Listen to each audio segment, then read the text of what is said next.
Hey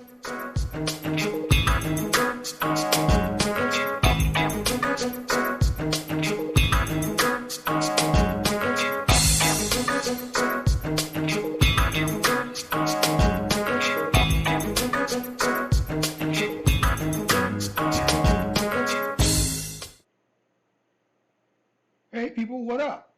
And welcome to another edition of From the Soapbox. Yeah, we've been on hiatus for a little bit, but we're back. And today, via the power of 5, if you don't know, now you know, like, share, comment, subscribe, notify. Those 5 things will help advance the YouTube algorithm, and they're all free. So show your love, support the channel, and at the very least, hit the like button. Today, we are going to talk about politics. Now, I don't normally talk about them, but there comes a point where something happens that is so egregious, so wrong, that you just got to talk about it. And today was that day for me.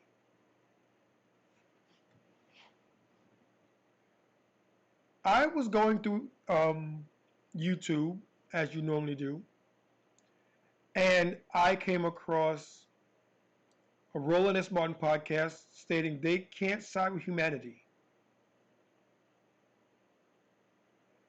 And I'm watching them and I'm listening to them. And I'm like, they've got a point. They really have a point. And that starts me thinking along other tracks, which lead further down rabbit holes, which lead to other things, which branch off into other conversations. And before you know it, I'm thinking, what in the universe is wrong with Republicans? What's wrong with them? This is not the party of Abraham Lincoln. And before we get into anything of any substance, let me be on record to say that both parties piss me off. There are things that I like, there are things that I don't like. It's just that these days, there isn't very much about Republican policies that I like at all. I tend to side more on things that Democrats do, although they do also piss me off. Because they also do things, or don't do things, that they say they're going to do, which annoys me. But the difference is that Republicans don't even pretend anymore. They don't pretend. They just do what they do. In days gone by, they would at least pretend to placate us. They'd throw us a bone or two out there, we'd gnaw on it happily, and then they'd get their stuff done in the background. They don't even do that anymore. They don't have to do that. Because they've managed to convince enough people to make a noise that their way is the right way.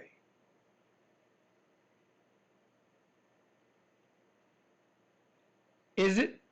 I don't think so. But that's how they think. And I'm of the mind where you guys are doing things and you're saying things that have absolutely, positively, and emphatically no bearing on any part of my life other than just to mess it up.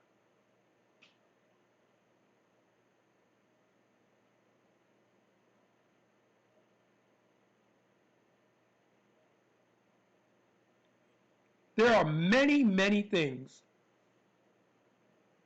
that happen on a day-to-day that we could pretty much do without.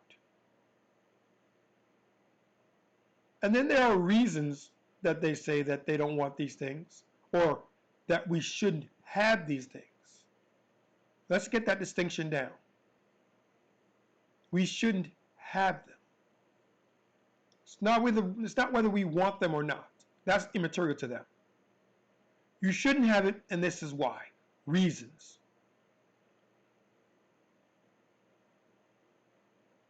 And I'm of the mind now where I'm like, what are you talking about?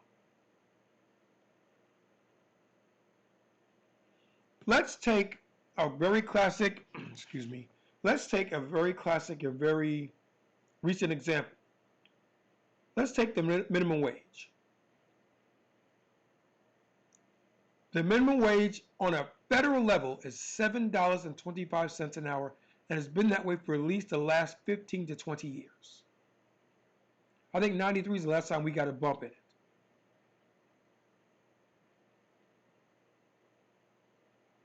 Now they'll tell you you shouldn't do that because if you do that, then the price of hamburgers goes up because the wages go up and companies have to make a profit, blah, blah, blah, blah, blah. To that I say, no, they don't. Because let's break it down. Corporations are greedy.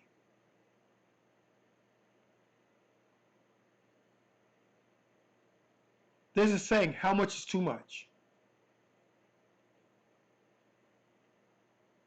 You mean to tell me that a company like McDonald's, who makes billions of dollars a year in profit, can't cap their prices?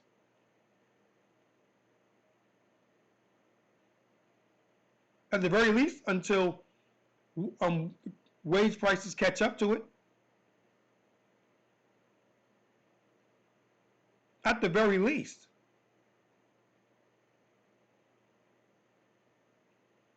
Let's look at cars. The average price of a car in 2024 is $40,000 a unit.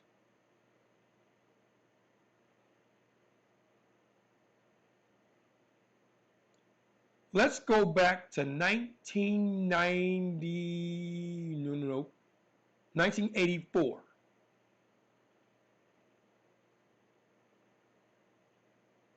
The average price of a Mustang base. Well, I'm going to look it up. Hold on a second. I'm going to look it up.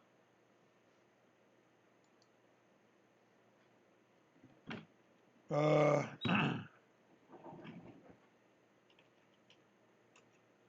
2024 Ford Mustang.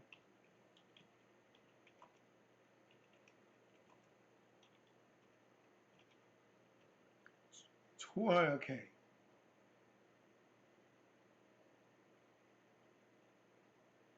Okay.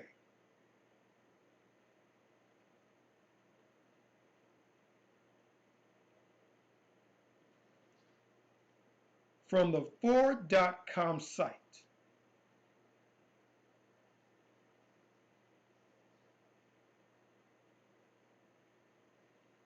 Okay, it starts at $30,920.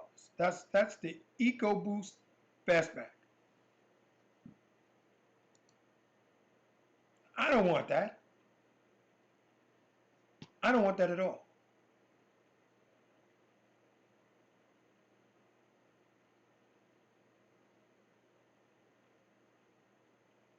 I want a V8.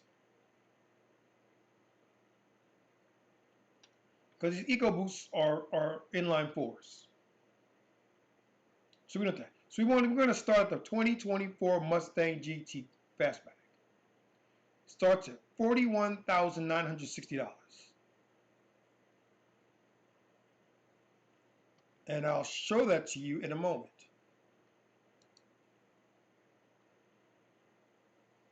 There we go, right there.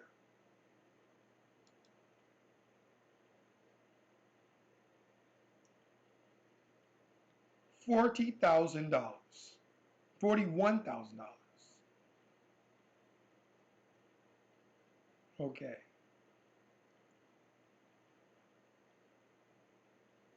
In 1984, a Mustang GT Fastback, and this had a cassette deck and T-tops. That's all I wanted. Was $17,000.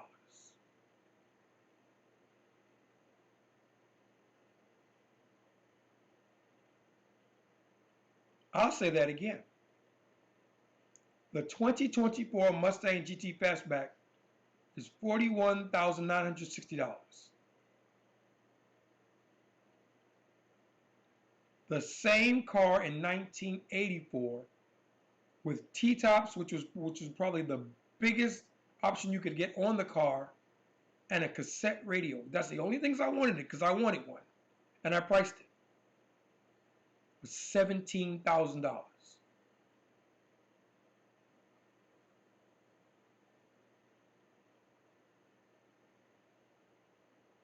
You got to ask yourself, why does it cost so much more now?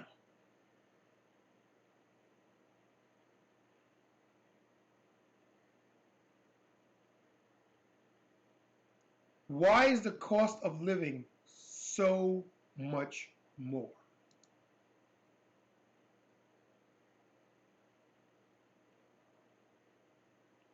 Why is it that back in the 80s, milk was about 70, 80, no, actually about $1. It was about $1 a gallon, a gallon. You're now paying $3, $4 a gallon. Why? And keep in mind that wages have gone stagnant during this time.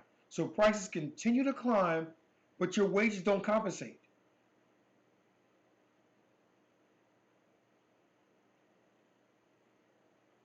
At all. I was working at a I was working for a store in a strip mall.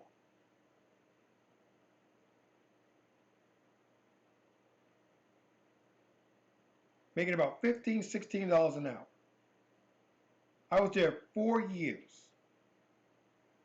and not once did I get a pay raise. Not once. And prices continue to climb.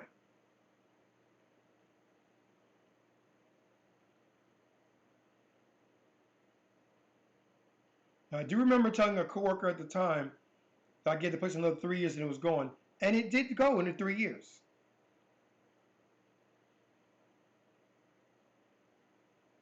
And the fact that he couldn't afford to give anybody a pay raise is understandable, but then tell somebody.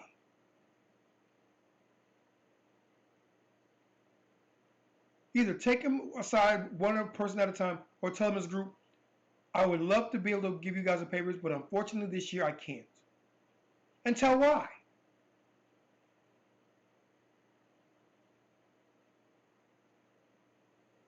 Sales didn't do what I thought they were going to do.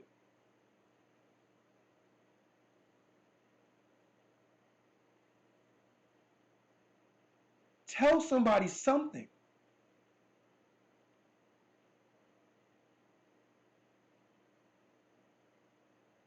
But no, can't do that.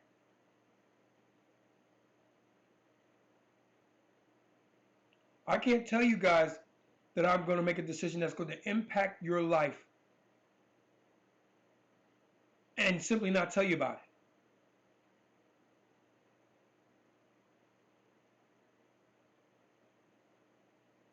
it. And they didn't say anything because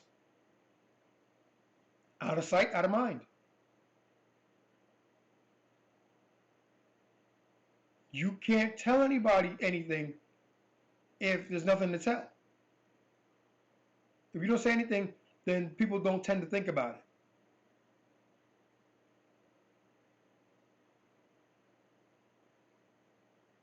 but prices have continually risen, and continue to rise.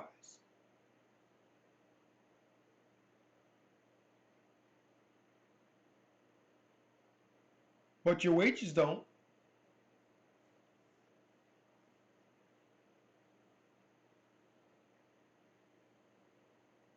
Now, thankfully, I'm working in a field now where I do get merit rises on a yearly basis.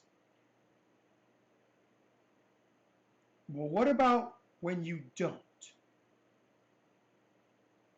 Because there are metrics in place that say if you get a 3 or better, you get a raise. And the higher you go up on the scale between 3 and 5, the more money you get. What happens on those times where people get 2s, 2.5? They don't get anything?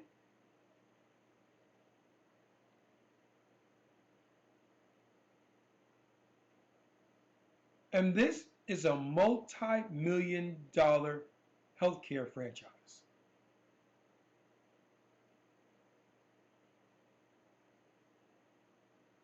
I'm not going to say who they are.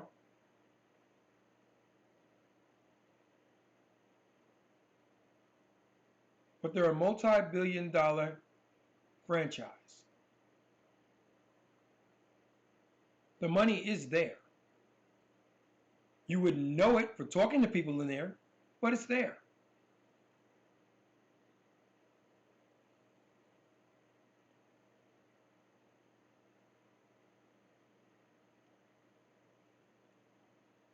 And things are going to stay the way they are because people are too afraid to rock the boat.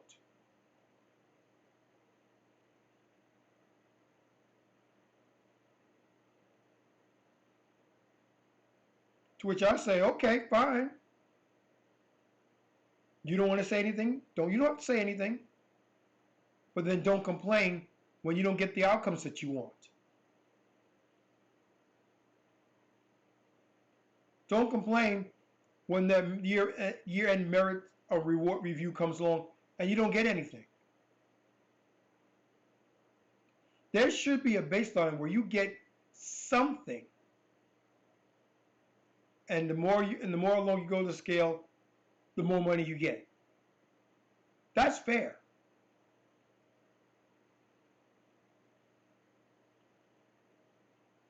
And I know life's not fair.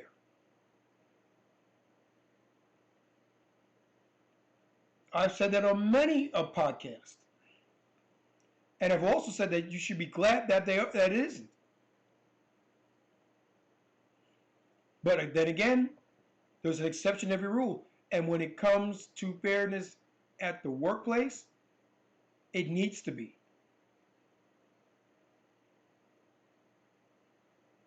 If you're going to allow businesses to be charged more money for their products and services on a year-over-year basis, you darn well better make sure prices, the wages, keep up with it. You want to know why there's so much crime? Well, there are many reasons, but one of the biggest reasons is the fact that they have and I don't, and I want.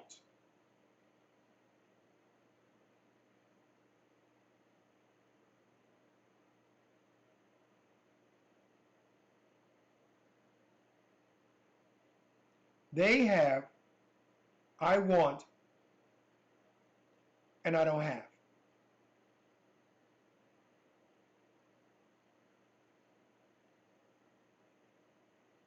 Is that right? Is that fair? Is that just? Is that kind? To each one, a resounding no. No, it's not. It's not even close to being fair. It's not close to being kind. It's not being close to just, and it certainly isn't right. And again, it doesn't have to be that way. It is that way, but it doesn't have to be that way.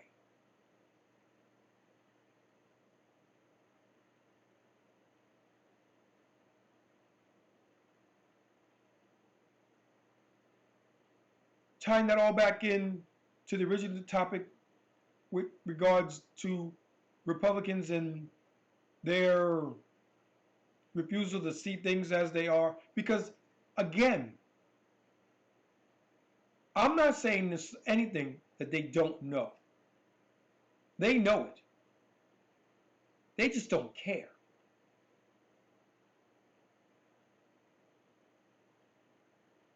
Let's call it out for what it is. They know what they're doing. They know they're wrong. They don't care.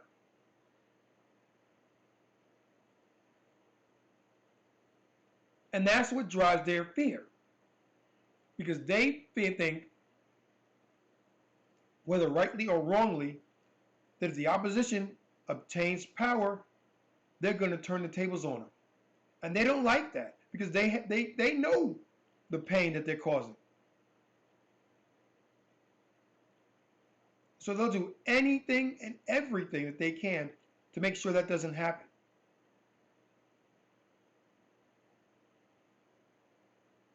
Everything they do is predicated on the fact that I'm going to do it so that they can't do it to me. So I'm going to do it to them first. And I'm going to keep apparatus and processes in place to make sure that it stays that way. Because heaven help me if the tables are ever turned.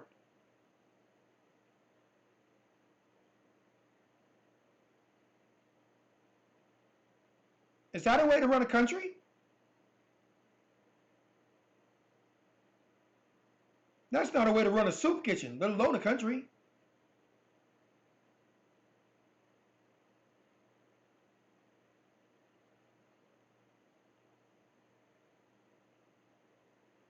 You got inflation outstripping wages. You got a huge section of the populace that's discontent and disenfranchised with the whole kit and caboodle. They're both garbage.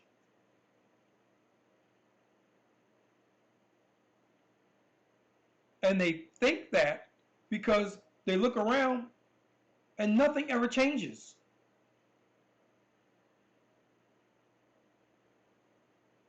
Sure, every now and then something may go right for them,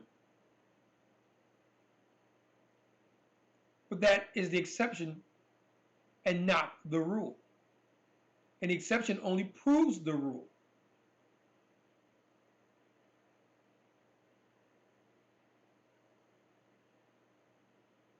One thing that Myron Gaines, shout out to him and Walter from Fresh and Fit, has said, and I totally agree with it, is when Myron says, if I told you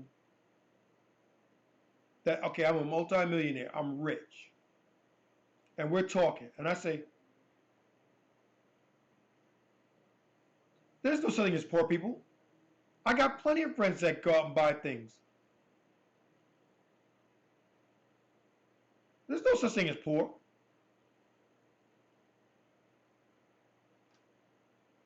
That is not only delusional, that's stupidity. Because I'm an exception. Sure, I got the money to do the things I need to do. I'm all right. I'm living my life. And I'm living it very, very comfortably.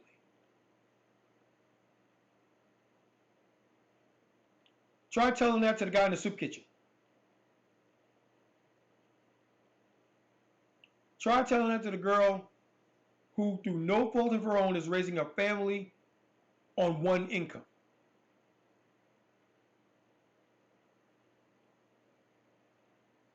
Try telling that to the guy who, through no fault of his own, lost his job. Try telling that to the homeless girl. You don't see very many of those, but you get the point.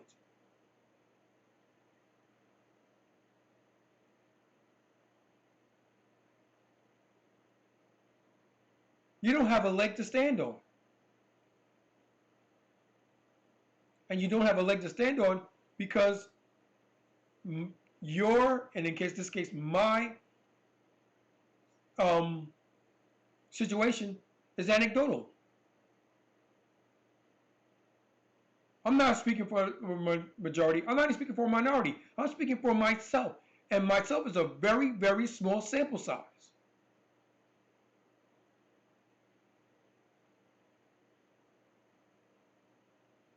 And yet Republicans, by and large, because maybe not all of them, I don't know, but Republicans, by and large, don't seem to care. I'm all right, Jack. I got mine. The heck with you and yours. And they don't have to say it because they show it every single day.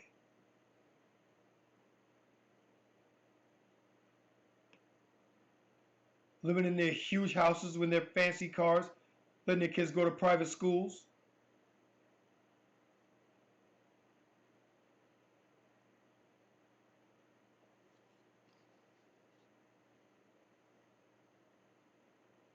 They show it every single stinking day.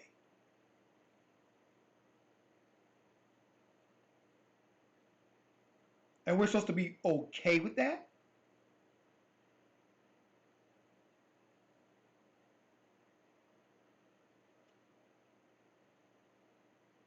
There comes a time, and believe me, it's coming, where people as a whole are going to go, enough. They're going to stand up, draw a line in the sand, and say, I dare you to cross this line. We've had enough of you.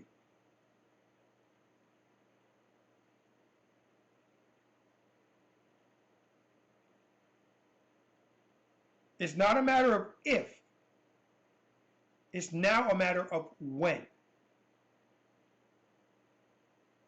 And the when is predicated basically now upon who wins the next general election in the United States here.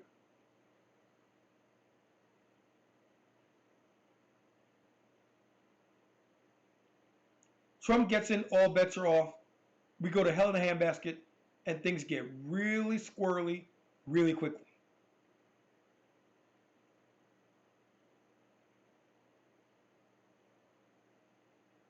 Real quick. Because he is the poster child for what is wrong in American politics. He's what's wrong in politics, period. Because again, the man shows no guilt, no shame, nothing. What have you done for me lately? Talk about what have I done for you? I don't care about you. Sure, I'll tell you what you need to, what I want you to hear. I'll tell you what you think you need to hear. But I'm gonna do what I want.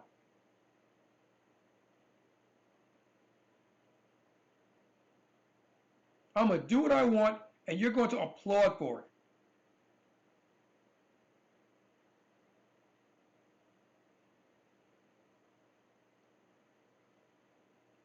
It's got to stop. It has to. Because if it doesn't, we're in some serious trouble.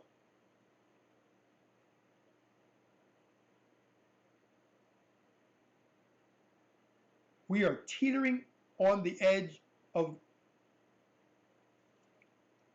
the abyss. Teetering. We've gone off the edge. We are teetering on just completely losing it and falling headfirst into total anarchy.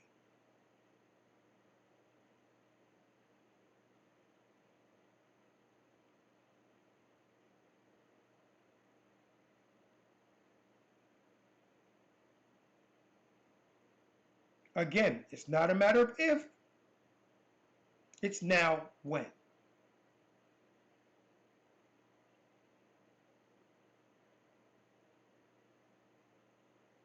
Now there is hope. It's slim, it's fleeting, but it's still there.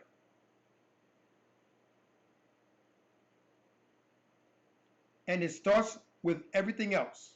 Like everything else, it starts at home.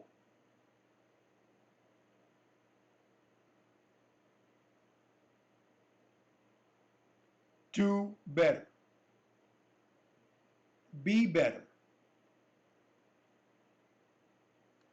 I'm not asking for perfection because I know we'll never attain it. I may have been born at night, but I sure as hell wasn't born last night.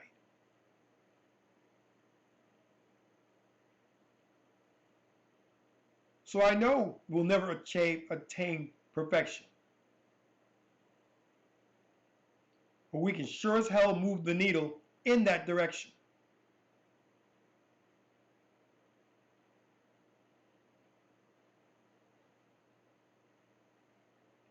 Why does it take a major catastrophe before people even notice that what they're doing is wrong? Because I was just thinking about something, thinking about Star Trek, which shows a human utopia. The Federation is a human utopia. But they had to nearly destroy the planet and themselves before they got there. Why? Why did it take the almost eradication of the species before somebody said, wait a minute, this is wrong, we got to change it?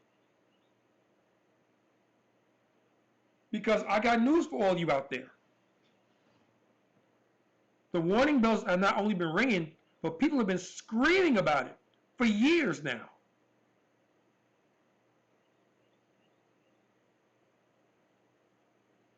Houston, we have a problem.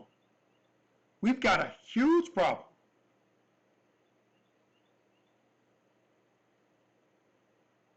But people are so comfortable. And I think that's what it is. It's comfortable with their day-to-day, the status quo.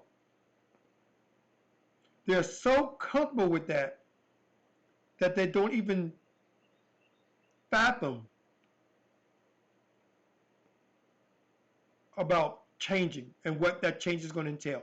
They just know it's not going to be easy and it's not going to be comfortable. So they'd rather not.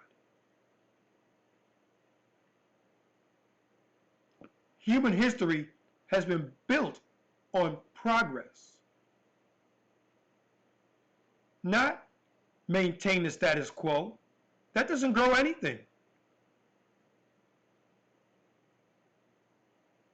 You must keep moving forward. You can't run in place and expect things to get better. They just don't.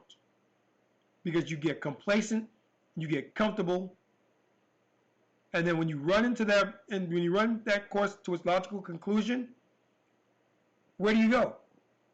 I don't know. I've been running the same race for years.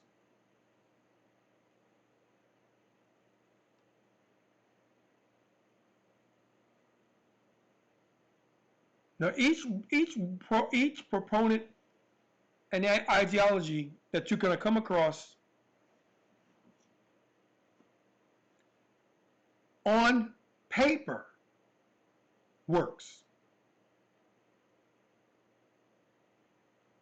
Every ideology works on paper.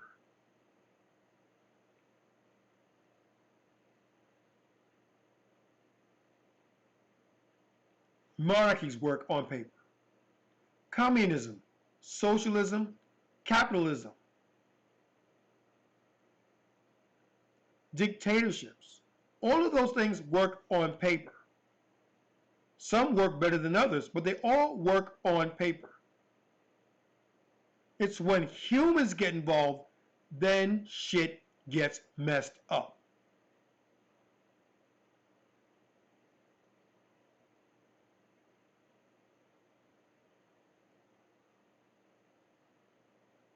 A plan never survives first contact with the enemy. Because you do things and you plan for things the way you think they should go. But the enemy very rarely acts the way you think they're going to. And so the minute you initiate and engage, uh-oh, they're doing this, we got to do this. Uh-oh, they're doing that, we got to do that.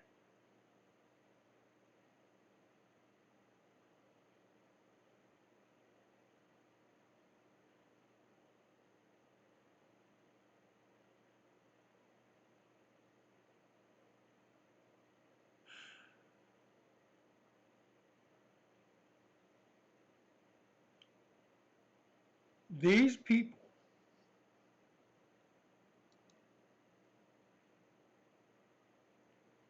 Republicans in general, and MAGA Republicans in particular, are stuck. They pine for the old days. Make America great again. Like it ever was great in the beginning. Although I'll actually say they were great if you are straight, white, male. And even then they weren't so great. They just will never admit it. If you were anything other than a straight, white male, things get kind of messed up. And the darker you get, the more messed up they become.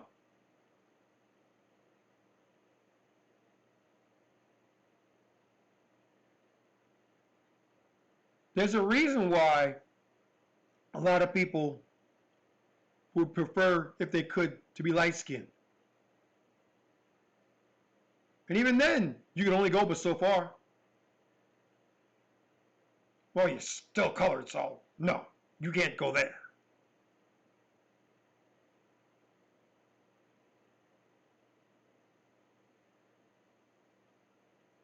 They even had the one drop rule. If you have one drop of Negro blood, you were black.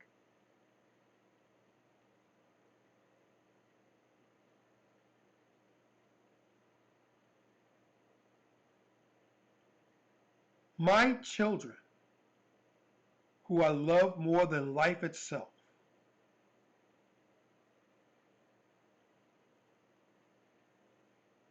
are black. Never mind that their mother is white. Never mind that they are mixed race children. Never mind that my son is light. Never mind that my daughter is lighter than me. They're black.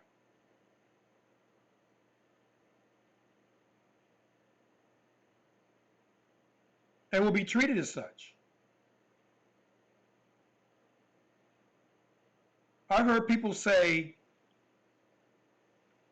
that affirmative action is wrong and it should be based upon abilities and not the color of your skin. I don't agree with that. It should be that way.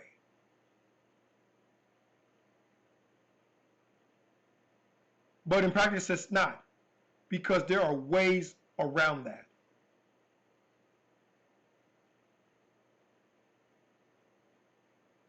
There are ways around that, and employers know this. I'm sure that you heard them talk about hiring practices and like, if the name isn't white sounding, they'll throw their resume away.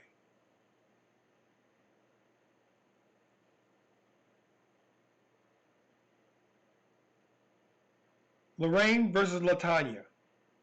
Who do you think gets the look? Hint, it ain't Latanya.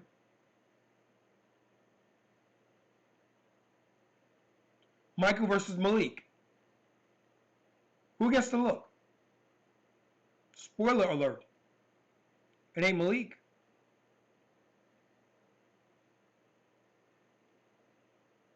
The more exotic your name is, the less employable you are.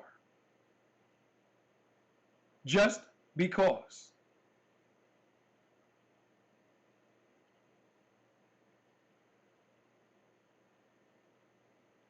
Again, is that right? Is that kind? Is that fair? Is that just? No. No, it's not.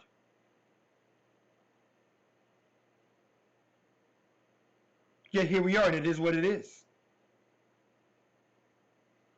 Why?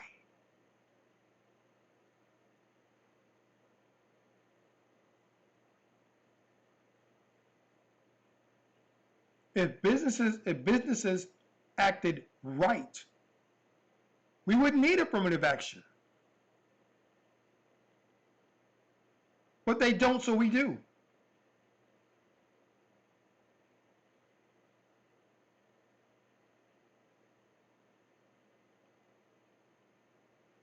And until the actual concept of white supremacy is erased from our minds and erased from the history books, it's going to continue.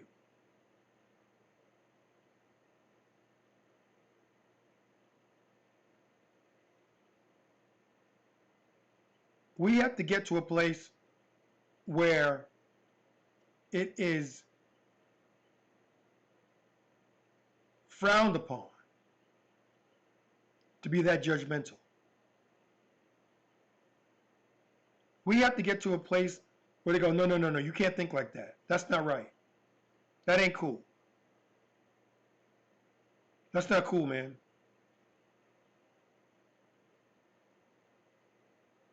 We have to get there.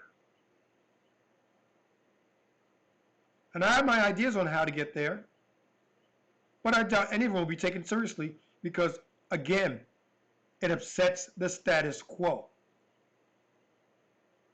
That's what really has to change. It has to, wait for it, progress. It has to change.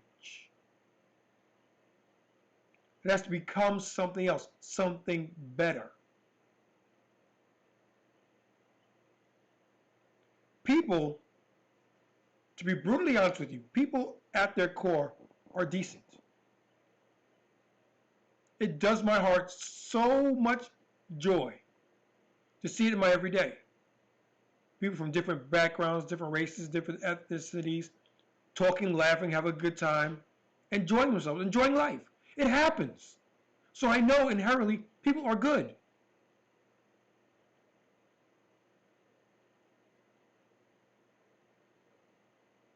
But there are some out there who would rather you know your role, stay in your lane.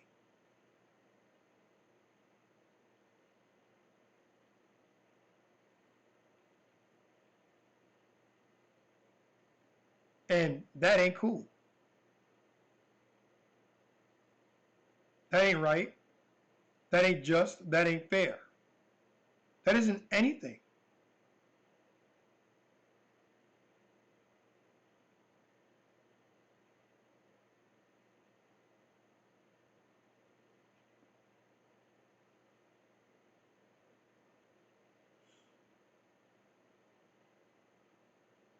Let's bring it all back.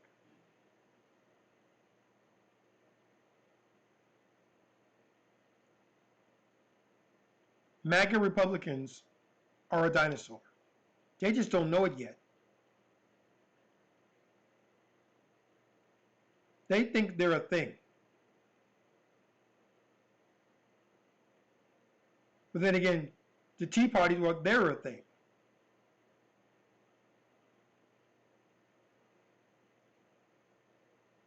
The KKK thought they were a thing. And they were for a little while. And society left them by. because somewhere somebody thought we can't do this anymore. Now the reasons for it don't matter. They're immaterial. They could have been the worst reasons that you could possibly think of. But the fact was, somebody said we can't do this anymore, and we stopped.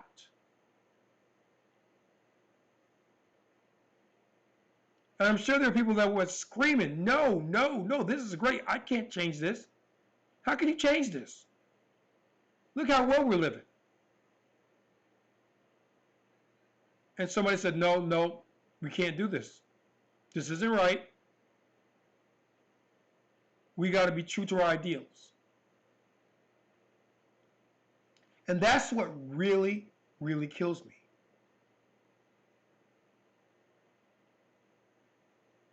The America of the textbooks doesn't exist. And I don't know if it ever really did.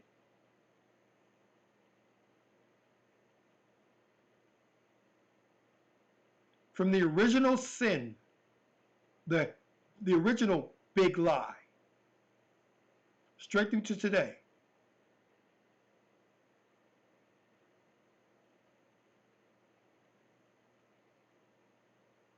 All men were created equal. Not if you weren't white.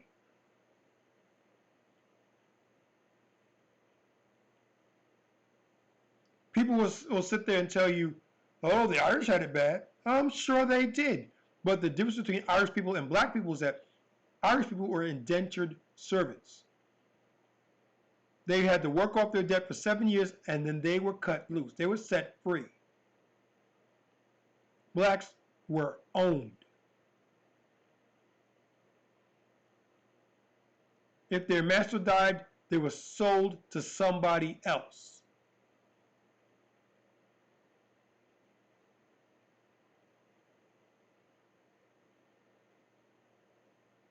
And yes, each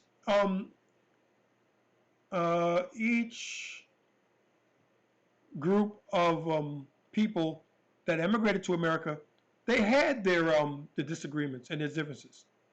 The Irish had it. The Italians had it. The Japanese had it. The Chinese had it, as well as the blacks had it. But of those five,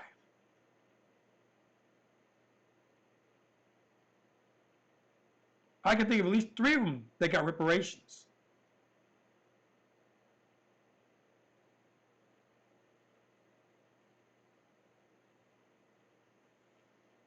And you hear, we can't do that because there's no way we can, how are we going to actually figure out who gets what?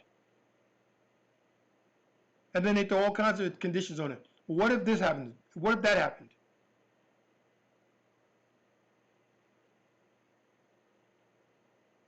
Want to make it easy? I'll make it easy. If you can trace back the ancestry to Africa, one or both parents had their roots in Africa at some point, they get X amount. And I'll throw out an X amount. They get $250,000 each.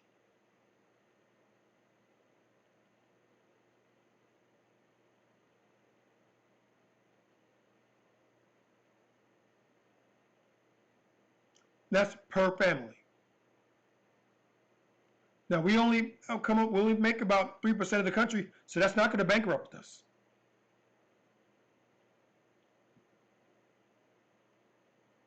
And once you get that money, you can do whatever you want with it. If you want to waste it, waste it. If you want to squander it, squander it. If you want to build with it, build with it.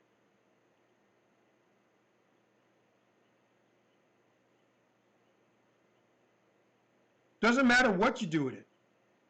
And I'm not going to tell you what you need to do with it or how it needs to be done.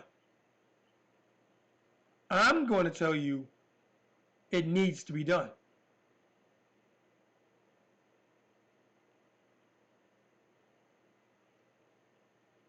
But they'll tell you, we can't do that. Yes, you can. You won't. So just say it the way it needs to be said. We hear you. We're not going to make it happen. And then give us your BS reasons for it.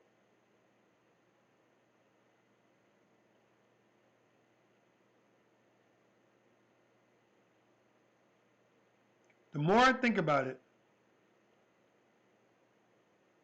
the more I don't want to be here. That's not saying that it's going to be infinitely better someplace else. Because, like Stevie Wonder said, you might have the cash, but you can't cash in your face.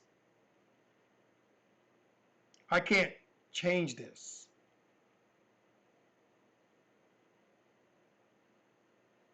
And more to the point, I don't want to.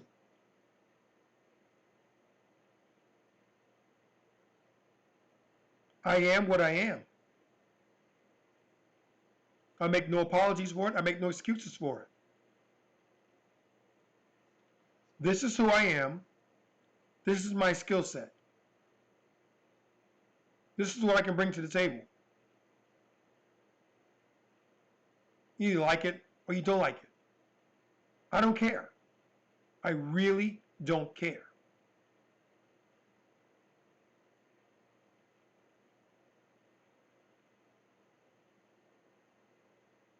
But I said all that to say this. We need to do better. We need to be better. We need, through our actions,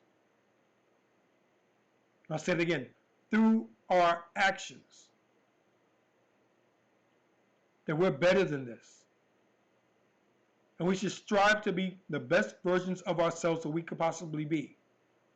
And we must do that consistently.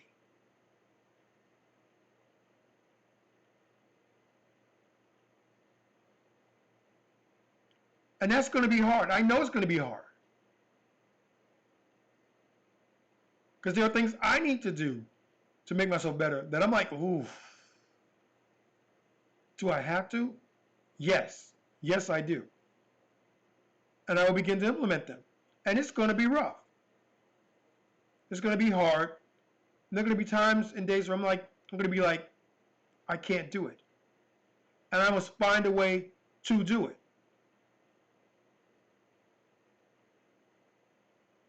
Because the alternative isn't worth thinking about.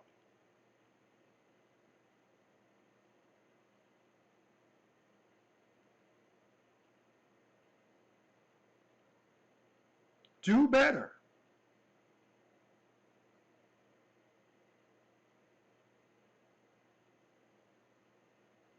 Rest in peace to, oh my goodness, I can't think of his name offhand. It's the creator of the Dragon Ball series. Shout out to him and rest in peace. And the reason why I'm shouting him out is because the entire Dragon Ball saga is about reaching your limits and then surpassing them. That's what we need to do. We need to explore, find our limits, our upper limits, and then break through them.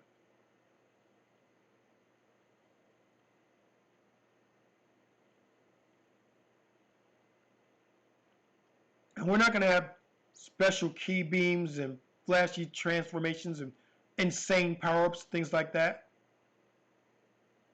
But at its core, it's the same as the same. Find your limits.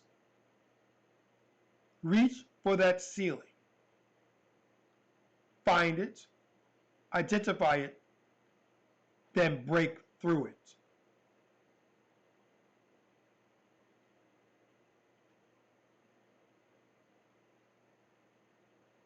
And each time, and then continue it, repeat it.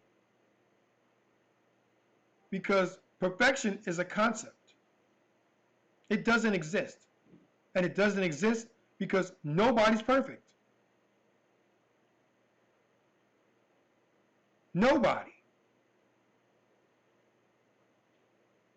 Perfection is unattainable. In the dating market, a 10 is perfection. You're the be-all, end-all. There is no room for improvement because you are it. You maxed out all your indicators.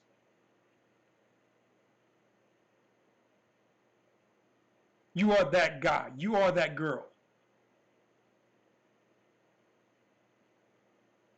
And because no one can reach that level, because nobody is that guy, nobody is that girl, or you might be to a certain extent,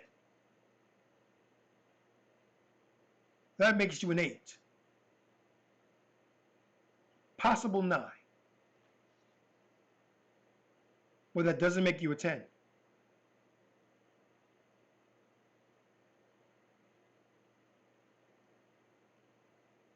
So identify your upper limits and break through them. That's where we should all live our lives. And don't worry about what he's doing. Don't worry about what she's doing. Don't worry about what they're doing. Worry about you. Worry about what you're doing.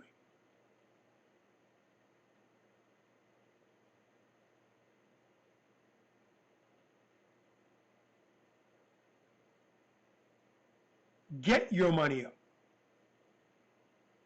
Get your game up. Get your looks up. Get your status up. Become the best version of you you could possibly be, and then pass it.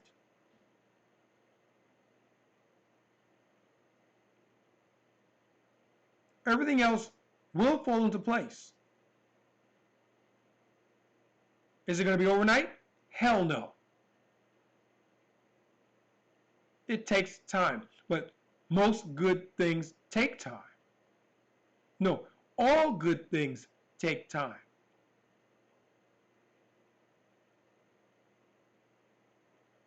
The journey of 1,000 miles begins with one step.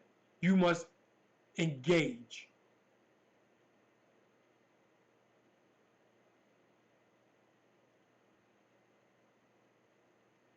If I want to get up and change, if I wanted to channel the change,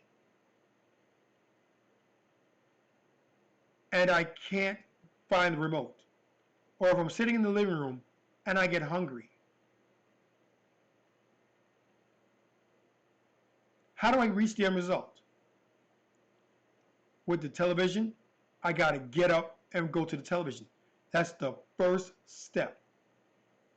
If I'm hungry and want something to eat, I got to get up and go to the kitchen to get myself a snack or something. That's the first step.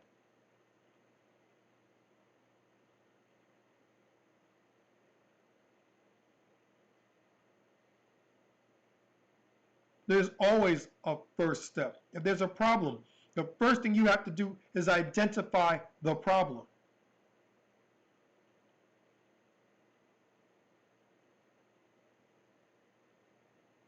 Identify the problem. That's your first action to take.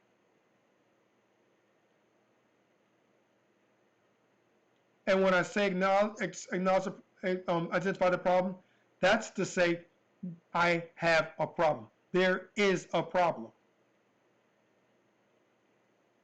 Doesn't even matter what it is at that point. Just admit to yourself, I've got a problem.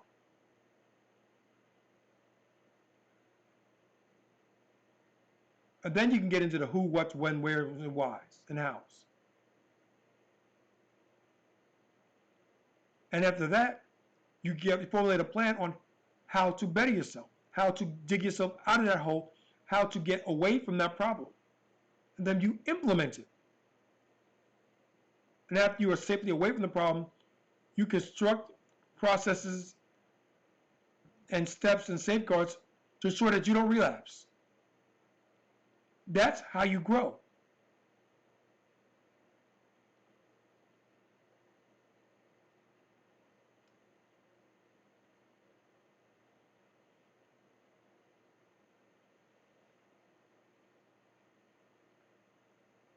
That's how you grow.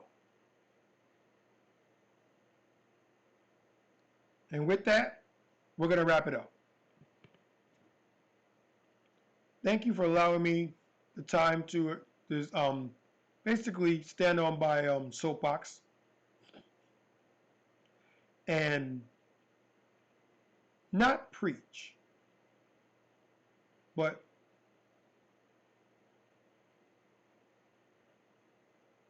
show you another way to look at things, to give you an alternative point of view. Because that's all I can do.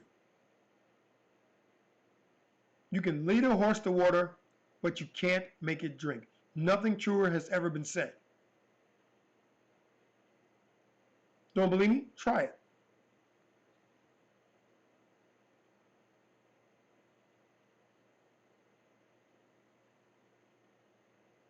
You lead a horse to water, drink the water. No, I'm all right. No, drink it. No, I'm all right. I said drink it. I said I'm all right.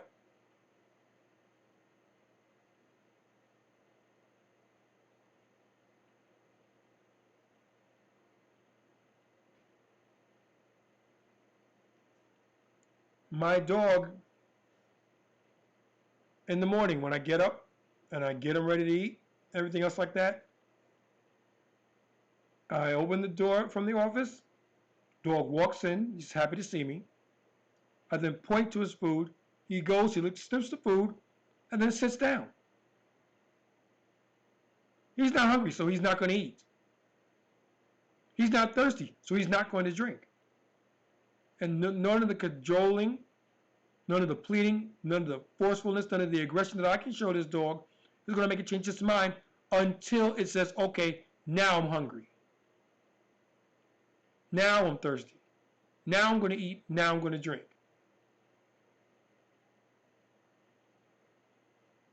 You can lead a horse to water, but you can't make it drink. So I simply say, this is what I see. This could make it better. And then I leave it with you. And you either say, nah, he's bugging. I'm not listening to him. You could say, there might be something to what he's saying. I need to read into it. Or you could say, I hear him, he's right, and I'll try to act on it. And if you can take that third option, my job is done.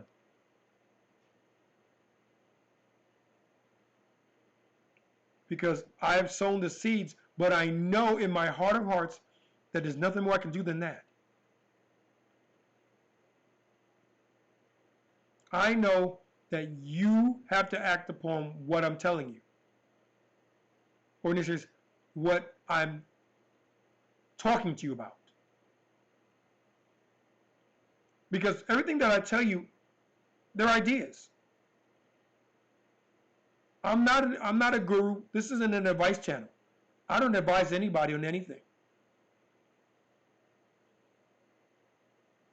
I simply say things as I see them, give you possible solutions, and then put it in your plate and allow you to make that informed decision. But I'm going to give you the tools that you need to help make it. And I do that through the power of 5. Like, comment, subscribe, notify, share. Power of 5. And at the very least, like the video. If you've gone through this far, and listen to what I've said to you to that extent, what's another 5 seconds?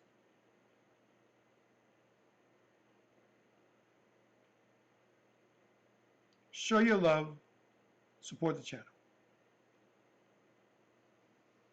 And until the next, peace.